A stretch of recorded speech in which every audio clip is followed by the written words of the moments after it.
दोस्तों, हमारा आज का टॉपिक है सीबोरिक डर्मेटाइटिस। सीबोरिक डर्मेटाइटिस एक दीर्घकालिक विकारों में से एक है जो प्रभावित व्यक्ति के दिनचर्या को नुकसान पहुंचाता है। ये लोगों में मनोवैज्ञानिक तनाव, नींद की कमी वगैरह भी पैदा कर देता है, डिप्रेशन पैदा कर देता है। लोगों को अपने आप पर कॉन्फिडेंस कम होने लग पड़ता है। तो ये सीबोरिक डर्मेटाइटिस सबसे पहले तो एक इन्फेक्शन नहीं है। बहुत लोग कह देते हैं वीडियोस में ये इन्फेक्शन है। ये एक तरह की ऑटोइम्यून डिजीज है जो हमारे शरीर की रोग प्रतिरोधी शक्ति की कमी की वजह से होती है। मलेरिया नामक यीस्ट, जो कि दूसरे बॉक्स में सबसे पहले दिख रहा है, ये यीस्ट या फंगस जो होता है, अगर हम कहें फफूंद कहें, ये हर व्यक्ति में होता है, मगर ये जूस से ज़्यादा नहीं बढ़ता। ठीक है, मगर अगर जो व्यक्ति, जो कि दूसरे बॉक्स में सेकंड इंडिविजुअल सेंसिटिविटी लिखा हुआ है, जिन व्यक्तियों में सेंसिटिविटी या रोग प्रतिरोधी शक्ति घटिया होती है, उनमें ये मलेरिया जमकर बढ़ता है। अब जमकर बढ़ने के कारण क्या होते हैं? तीसरा पॉइंट दूसरे बॉक्स में, सीबम कंपोजिशन। नॉर्मली हमारा शरीर तेल बनाता है। ये ऑयल ना बहुत ज़्यादा होता है ना बहुत कम होता है। अगर ऑयल बहुत कम हो, स्किन ड्राई हो जाएगी, तब भी फ्लेक्स निकलेंगे, जैसे कि लोग कीटोकोनाजोल वगैरह यूज़ करते हैं। एक्सट्रीम ड्राइनेस भी जाकर ये फ्लेक्स शुरू कर देती है। वहीं पर अगर ये बहुत ज़्यादा हो जाए तो ये सेकंड बॉक्स में सबसे पहले जो मलेरिया यीस्ट या फफूंद है, उसको पैदा होने में मदद करते हैं। अगर आप ऊपर सबसे पहली पिक्चर देखो हेल्दी स्कैल्प की, स्किन नॉर्मल है, उसमें आपको को नॉर्मल स्किन दिख रही है। अगर आप दूसरे में देखो तो वहाँ ऑयल बहुत ज़्यादा बनने लग पड़ा। अब ऑयल जब बहुत ज़्यादा वहाँ पर बनने लग पड़ा, ऑयल ने क्या किया, मलेरिया को खाने के लिए तेल दे दिया। अब मलेरिया को बढ़ावा क्या देता है? ये तेल खाकर ये लाइपोफिलिक यीस्ट होता है, ठीक है, जो कि एसिड बनाने लग पड़ता है। जब ये एसिड बनने लग पड़े तो इन लोगों में तीन चीजें ऑब्जर्व होती है। सबसे पहले इनकी स्केलिंग शुरू हो जाती है, जो कि तीसरे पॉइंट में आपको दिख रहा है। स्केलिंग, स्किन ड्राई होगी क्योंकि सारा ऑयल तो फंगस ने खा लिया। अब इसके बाद क्या, सोजस आ जाएगी। ये सोजस कर ये निचली लेयर तक चले जाएगा। अब किसी की स्किन में ड्राई हो गई तो क्या होगा, अगर थोड़ा सा भी पानी गया, वो स्किन के बीच में से नीचे निकल जाएगा। तो स्किन की जो ऊपरली लेयर है वो नॉर्मली ऑयल होने के कारण वाटरप्रूफ होती है। वो वाटरप्रूफनेस खत्म होगी, इसके कारण स्किन का पानी अंदर जाने लग पड़ा, जब पसीना अंदर जाने लग पड़ा, ये पानी और पसीना जो कि ये अंदर जाने लग पड़ा, इससे क्या होगा, बॉडी एक तरह का रिएक्शन बनाती है जिसे कहते हैं हिस्टामिन रिएक्शन। हिस्टामिन क्या होता है? ये एलर्जिक रिएक्शन होता है, जिससे क्या होता है, आपकी शरीर वहां पर प्रूराइटिस करेगा, यानी कि खारिश करेगा। क्योंकि खारिश जब करेगा फिर फ्लेक्स गिरने लग पड़ेंगे। जो पहले बॉक्स में लास्ट वाला है वो फ्लेक्स गिरने लग पड़ेंगे। अब ये एलर्जिक रिएक्शन शुरू हो जाएगा। एलर्जिक रिएक्शन में क्या होता है, इसको कहते हैं इच साइकिल। जैसे ही आपका स्किन में थोड़ी सी इचिंग हुई, आपने इचिंग की, तो वो वहां पर जलन हुई, वहां पर वो लेयर और खराब हो गई, अंदर पानी गया, उससे हिस्टामिन रिएक्शन शुरू हो गया। हिस्टामिन रिएक्शन से आपकी बॉडी उसके प्रति टीएनएफ, इंटरल्यूकिन फैक्टर बना देगी, जो कि एलर्जिक लेवल पर होंगे, जो ना केवल आपके सिर को अफेक्ट करेंगे, ये आपकी नाक को, पेट को भी अफेक्ट करेंगे। हिस्टामिन नाक से नजला कर सकता है, पेट में जाकर एसिडिटी कर सकता है। तो इन मरीजों में सीबम प्रोडक्शन हमें नॉर्मल लानी पड़ती है। ये दो तरीके से होते हैं। एक तो दवाइयों का तरीका है, होम्योपैथी इसमें जो इक्विलिब्रियम, जो बैलेंस बिगड़ गया है, उसको रीबैलेंस लेकर आती है। तो इसमें क्या होता है कि मनोवैज्ञानिक तनाव बहुत इंपॉर्टेंट रोल है इंडिविजुअल सेंसिटिविटी में। आजकल हर दूसरा व्यक्ति मनोवैज्ञानिक तनाव में है, नींद कम लेता है। दूसरा क्या है, मौसम बदलना। सामान्य जो आपकी सेहत है वो आजकल खराब चल रही है, क्योंकि हम खाने में विटामिन युक्त खाने कम खाते हैं, आर्टिफिशियल फूड ज़्यादा खाते हैं, जिनमें मोनोसोडियम ग्लूटामेट होता है, जो कि एलर्जिक रिएक्शन को और ज़्यादा बढ़ाता है। कई तरह के दूध हैं, जैसे कि अंग्रेजी गाय का दूध है, वो भी एलर्जिक रिएक्शन बढ़ाता है। अगर आपको सिबोरिया है तो आप देसी गाय का दूध पियो, अंग्रेजी गाय का दूध कभी मत पियो।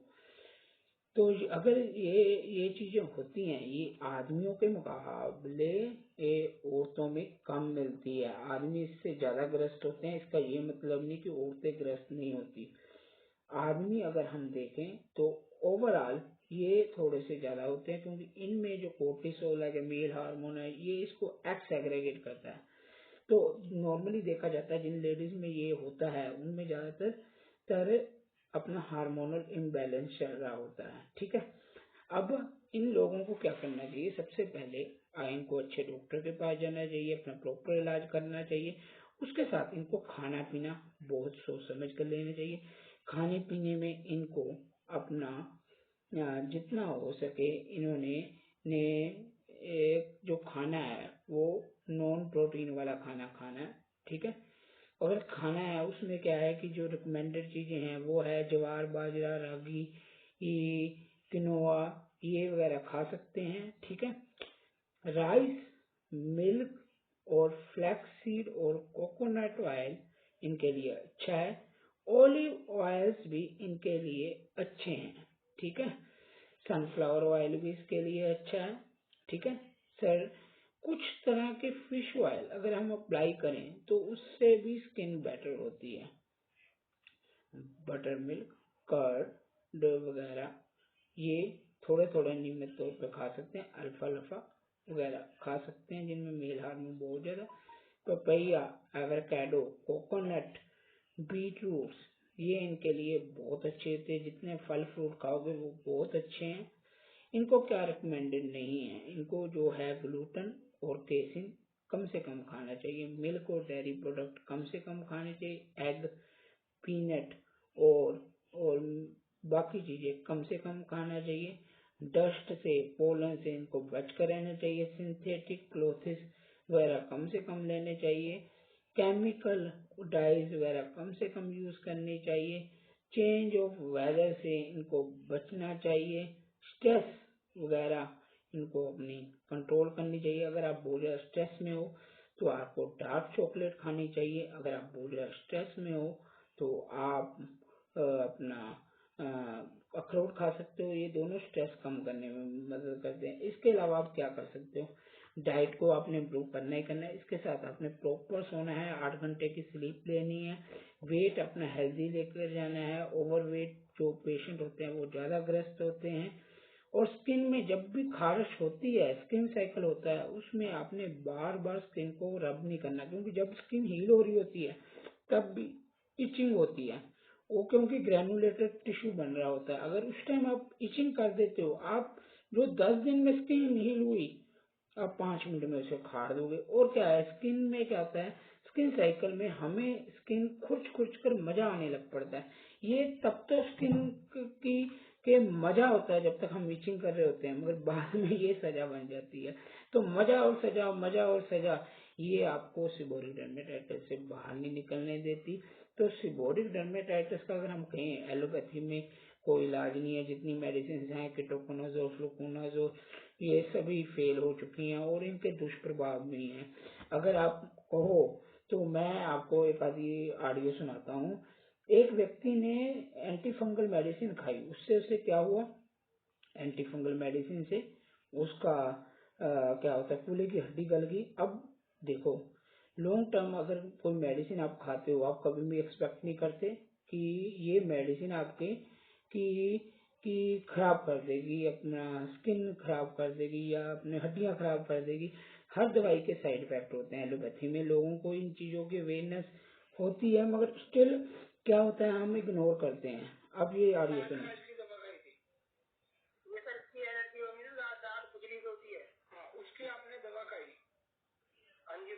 5 साल दवाई खाई थी लगातार, मैंने शुरू में लगवाई थी और दवाई खाई थी मैंने। अच्छा, उससे क्या हो गया? आपकी जान की हड्डी गल गई? हाँ, उसने गला दिया, खून पहुंचा नहीं बराबर।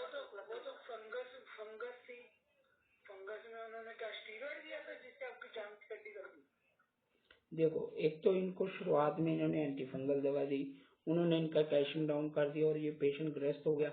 दूसरा, इन्होंने क्या किया, इस पेशेंट में इन्होंने स्टीरॉइड यूज कर लिया। Steroid temporary, they are the emergency medicine, ये लास्ट रिजोर्ट होते हैं, फर्स्ट रिजोर्ट नहीं होते। अगर आप स्टीरॉइड दे दो तो व्यक्ति को अपना हार्मोनल इशू हो जाते हैं, कईयों के अपना जो ब्रेस्ट होते हैं मेल्स के फीमेल जैसे हो जाते हैं, और भी कई चीजें आती हैं जो पेशेंट वो नहीं कर पाते। हमारे पास जब पेशेंट आते हैं, हम ना केवल सेबोरिक डर्मेटाइटिस का इलाज करते हैं, उसके साथ उसका लीवर का, उसके पेट का, उसके हाजमे का, उसके साथ जो दवाइयाँ खाकर आया उसके साइड इफेक्ट, जैसे कि गायनेकोमेस्टेशिया, ब्रेस्ट का साइज इंलार्ज हो जाना, या कोई रेक्टाइल टिश्यू हो जाना, जो सेक्सुअल डिसऑर्डर हो जाना, नाइटफॉल ज़्यादा हो जाना, कमियां, वीकनेस, मेंटल डिप्रेशन, ये साथ में ठीक करनी पड़ेगी।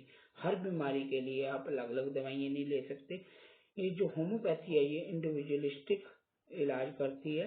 तो इंडिविजुअल सेंसिटिविटी सेबोरिक डर्मेटाइटिस में होता है, तो इंडिविजुअल ट्रीटमेंट जब हम सारी डिटेल लेकर देते हैं, जिसमें कि पेट की अगर दिक्कत हो वो भी रीजन हो सकते हैं। आईबीएस जो मेन रीजन है, लीकी गट मेन रीजन है, क्योंकि जब ऊपर ले, अगर आप सबसे ऊपर देखोगे, जब तीसरे लेवल पर ये जाता है तो ये वैसोडाइलेटेशन कर देता है हिस्टामिन रिएक्शन के कारण, जिसके कारण कि बॉडी में वो चीजें चले जाती हैं जिनको नहीं जाना चाहिए, जो WBC ओवर रिएक्ट हो जाते हैं, तो इंडिविजुअल सेंसिटिविटी और एलर्जिक रिएक्शन हो जाता है। होम्योपैथी ये जो ऑटोइम्यून डिजीज को ना टेम्परेरी ठीक करती है, बल्कि ये परमानेंटली उसको रेजोल्यूट करती है। इसीलिए अगर आप हमारे चैनल में जाओ, बहुत पेशेंट की, जैसे अंकुर की है, 2 साल बाद की वीडियो, 2 साल हो गए से ठीक हुए को, अपना वाराणसी से अजय जी थे, अजय जी को भी 1 साल से ऊपर हो गया है।